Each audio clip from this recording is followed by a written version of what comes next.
In France, by the way, no, it's not called Le French toast. It's called pain perdu, named after Gerard Depardieu. No, it's called pain perdu, which means forgotten bread, because you eat it and you say forget about it. Hey everyone, how's it going? I'm going to make some French toast. So we're going to start with butter, just a bit in a pan. The butter, the butter element. Well, I'm not going to say it's not important because it is. A lot of the reason why, if you go to like your favorite diner and you get real good pancakes or you get real good French toast and it has those nice crispy edges that kind of get like that almost like toffee-like caramelization, that comes from frying them in a good amount of butter. Oftentimes it's going to be clarified butter. In the case of French toast, I'm not going to bother clarifying my butter because I'm not going to be cooking it too hot. When you clarify your butter, the reason you do that is because there's milk solids and sugars in butter that are going to darken and burn if you try and fry in it. But for things like French toast, where actually I want a little bit of that kind of brown butter flavor in there, I don't mind not clarifying my butter. All right, so as that butter melts, I'm going to start making my batter. Actually, what I'm going to do first is I'm going to cut some bread. So I thought we'd do a little bit of an experiment today. I've got a loaf of shokupan. That's Japanese milk bread that I got from Uwajimaya yesterday. And what I did was I cut some slices off yesterday. One of the slices, those slices I left sitting out so that they get stale, right? And so left sitting out, uncovered, staled overnight. Another slice I just put into the toaster this morning. So I kept it at very low toaster, about 225 degrees until it was completely dry. The third one I'm going to leave completely fresh. The idea here is I want to kind of figure out, people tell you to make French toast out of stale bread or bread that's been left out overnight. There's a difference between staling and drying when it comes to bread. Staling is the act of staling is when your starch retrogrades. So you have these you have this gluten and you have the starch in here, and when the starch is moist, when it combines with water, and when you heat it up, it softens, and the sort of crystal structure of it breaks down. But then as it cools again, it undergoes what's called retrogradation. So it recrystallizes, it forms a more rigid structure again. And that recrystallization of starch, that's what staling is. And so staling will happen anytime you leave bread sort of sitting out. It'll also happen sort of faster in the fridge than it does on the countertop. But it's a little bit different from drying. Often it goes hand in hand with drying. So drying, the starch doesn't actually retrograde. The starch is still nice and soft in here. So when I bite into this slice of dry toast, it should still taste nice and soft and tender. It'll just taste drier like a cracker. And then finally, fresh bread, obviously, there's no drying and no starch retrogradation. So kind of soft and squishy. So I do want to see sort of which one of these produces the best French toast.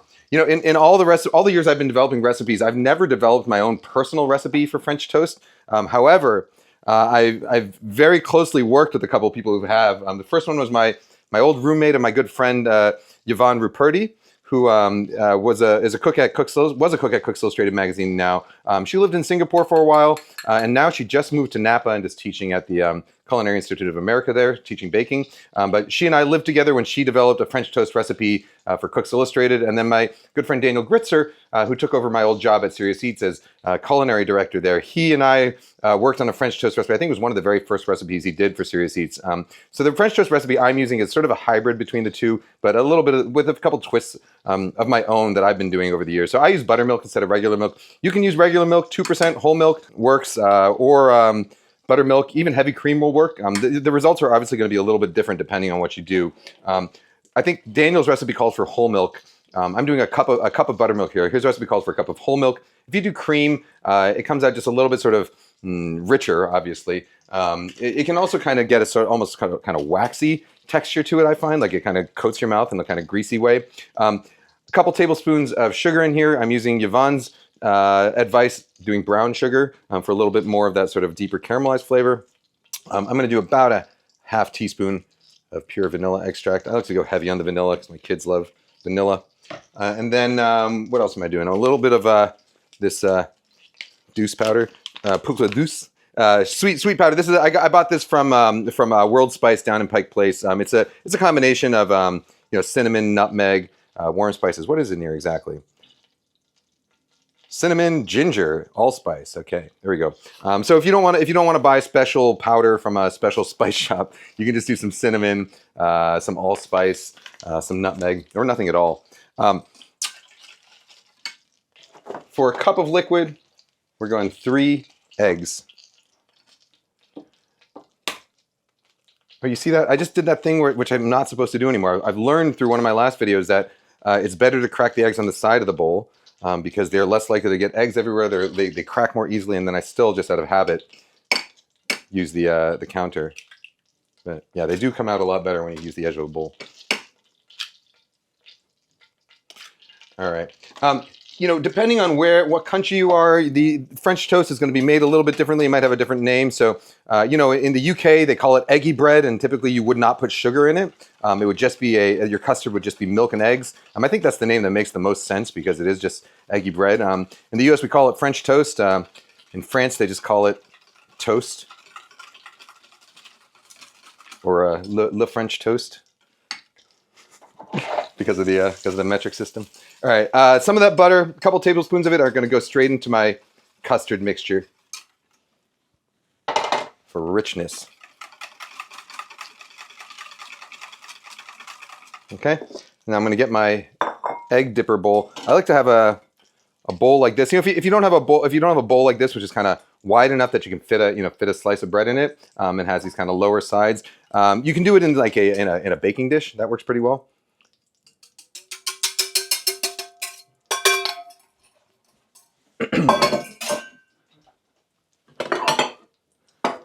All right, so let's start with this is our stale bread. I'm going to let it soak a little bit.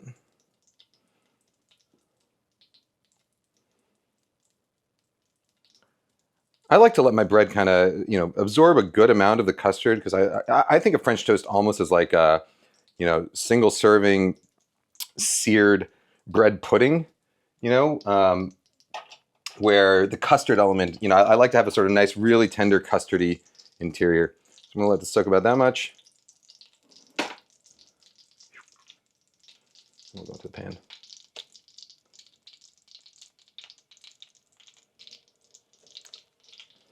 Now this one is going to be the dried bread.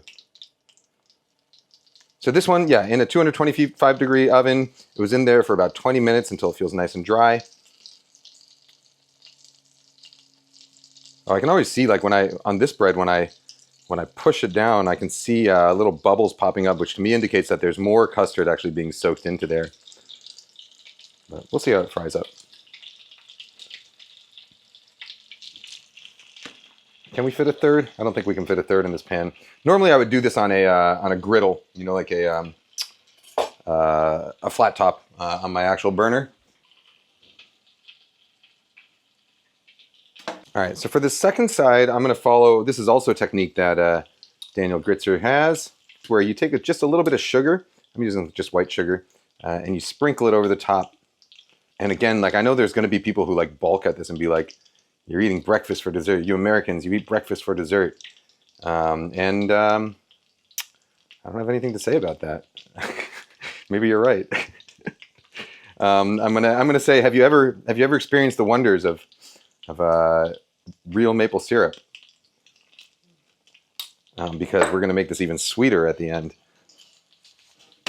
Making French toast for a crowd, by the way, it's not one of my favorite things to do. Like honestly, I think the best way to do it is if you have like a nice flat top, like I use a baking steel griddle that fits over a couple burners, and then you can do like 6 slices at a time or 8 slices at a time, depending on the type of bread you use. So if you have a flat top, that's the best way to use it, best way to do it.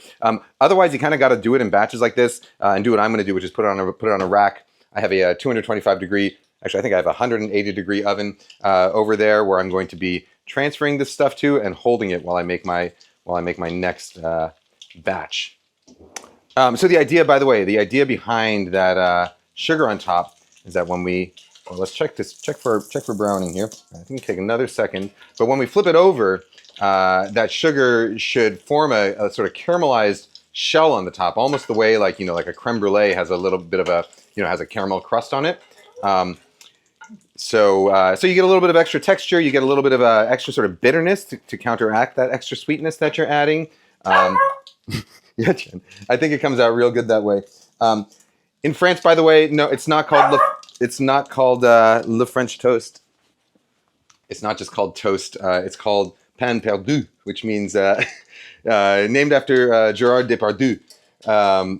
No, named it's called pain perdu, which means forgotten bread, because you eat it and you say forget about it. No, because it's made with bread that you've forgotten. You know that it's made with it's what you do with stale bread. So you see, there's a lot of butter in here. And the thing about using a lot of butter in a pan, like you can use a lot of butter in your pan and still not end up with a lot of butter in your food.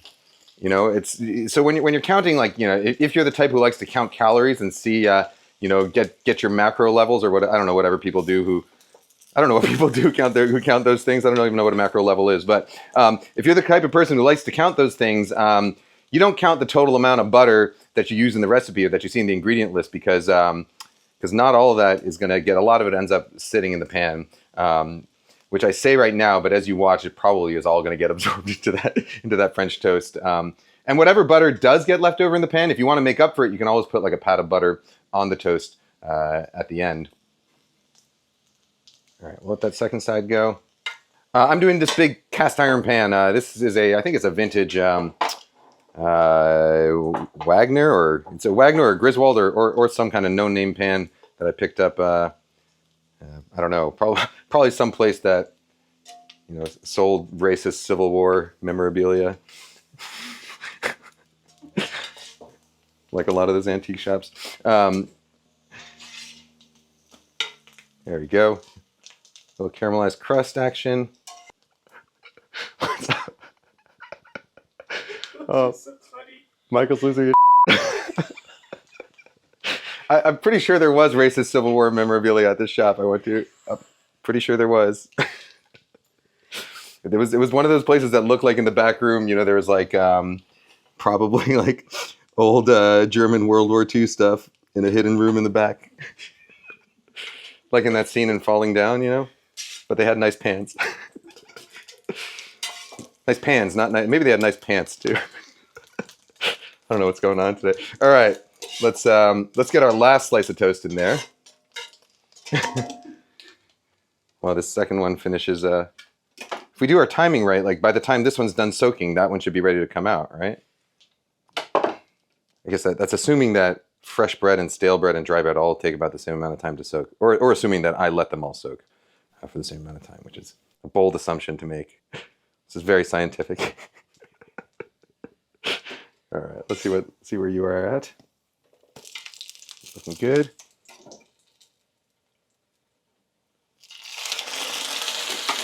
Whew. All right, so dry, stale. These guys are going to go into my warm oven over there.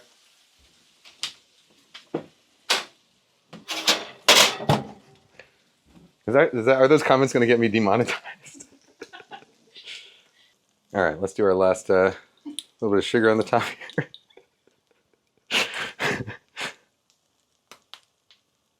here. My other good friend, Lan Lam, who is a senior editor at Cooks Illustrated now, she has this recipe for making French toast in the oven if you want to make it for a crowd. It calls for, like, you melt a whole bunch of butter. You melt butter in a tray, and or maybe you spray a nonstick spray into a tray, and then you pour your batter, your custard base directly into there, and then you put your slices of bread on it, and they kind of absorb all of it, and you bake it.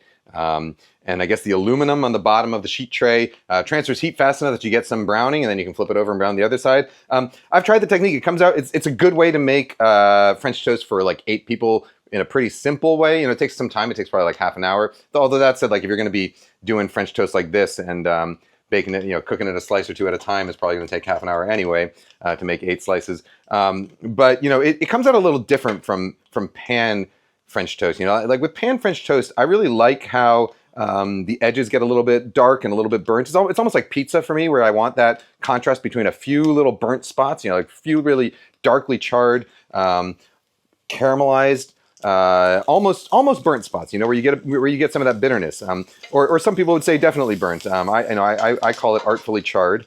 Some people would call it burnt, but I like a little bit of that blackness to enter my French toast. See, like this bit, those little bits right there. Oh, it's gonna make a terrible joke. I watched it not happen. There's only 3 of us in this room right now, and we definitely do not each need 2 slices of French toast. Ooh, this one's feeling nice and soft. Of course, your bread choice is also going to make a big difference. In the testing that Daniel and I did at Serious Eats, we tried not just regular sliced sandwich bread. We tried other types of bread as well. And what we found is that, especially for like American style sliced sandwich bread, if you go and you get like a loaf of like Arnold or Oro wheat or whatever the brand is where you live, Wonder Bread style stuff, that white supermarket sandwich bread, you really do need to either dry it or stale it overnight. You need to do something to it, because if you keep it fresh, it almost falls apart. Like it turns into like a real sloppy mess. Beyond custardy, it turns almost soupy. Something like a real shokupan, like a Japanese style milk bread.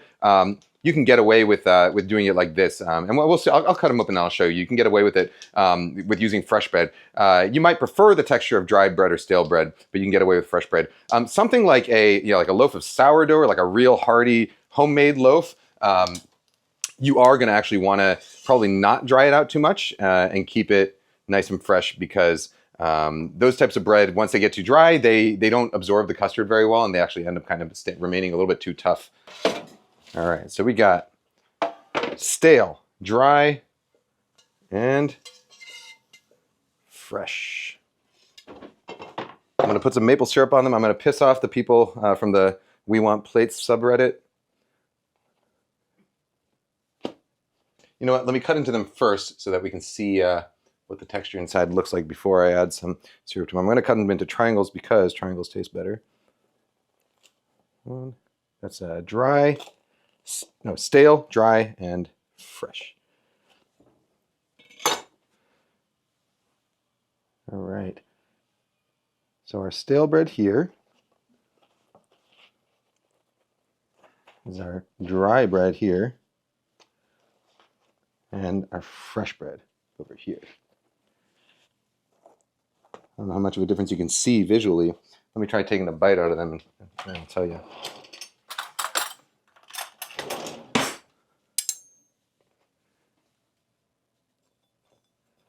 All right, so stale.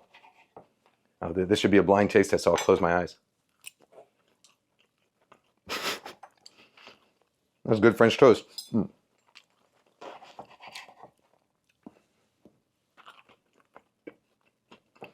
They're pretty comparable, actually, the stale and the dry. To the point that I would say, I don't think it really matters if you. Well, let's compare it. Ooh, that one real different. I can already tell. You can see it kind of jiggles a little. I don't know. I think I kind of like the fresh one. The fresh one really has like a nice custardy, like real, almost creamy, creamy custardy quality to it, like a real good bread pudding. Whereas these ones have a lot more structure to them.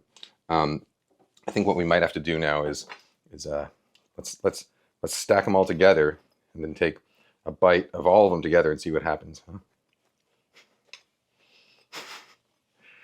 Their powers combined.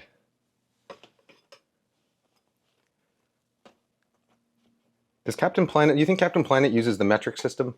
Mm-hmm. Except for his left hand. What is Captain Planet doing with his left hand? All right. I don't know what's going on today. All right, let's add some maple syrup and see what happens here.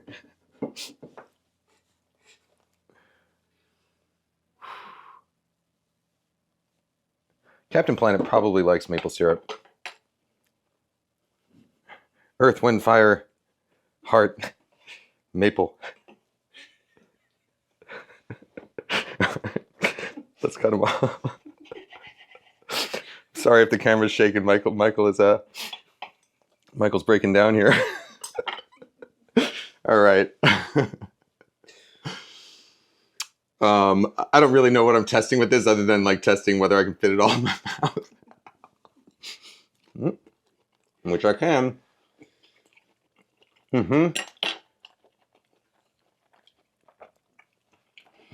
All right.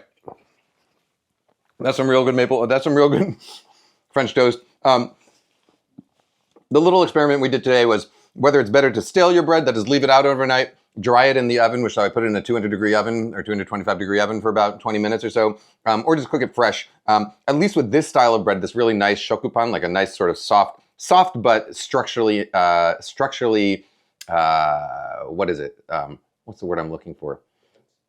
Structurally dense? No, like it's got good structure. It's got good bones. Structurally sufficient. Yeah, you know, it's soft but with good bones. Bread like this, as opposed to like something like Wonder Bread. I actually prefer the custardy texture of fresh. But honestly, you know, you make your French toast the way you like it. I don't really know that you need me to tell you any of this stuff, but I had fun doing it. The recipe I have here, I'm actually going to print out the tweaks that I've made to the recipes of my two friends, Yvonne and Daniel. If you follow the links below, you'll find a little bit more explanation about how I make this French toast, how I like to make my French toast, as well as a fully written recipe. And I'll also leave links to both Yvonne's recipe over at Cooks Illustrated and my friend Daniel Gritzer's recipe at Serious Heats if you want to see all three sort of variations and the different ways that the three of us like to make them. All right, guys, gals. Oh, wait, Chen, you want some French toast? Yeah? I know you like, he likes the French kiss. Chen's into that tongue action. All right, here you go, bud. Good boy. I don't know that you need lunch today, but all right, buddy. All right, so guys, gals, non-binary pals, I had fun making this French toast. I think a little bit too much fun. Guys, gals, non-binary pals, and four-legged friends, we will see you next time. Bye-bye.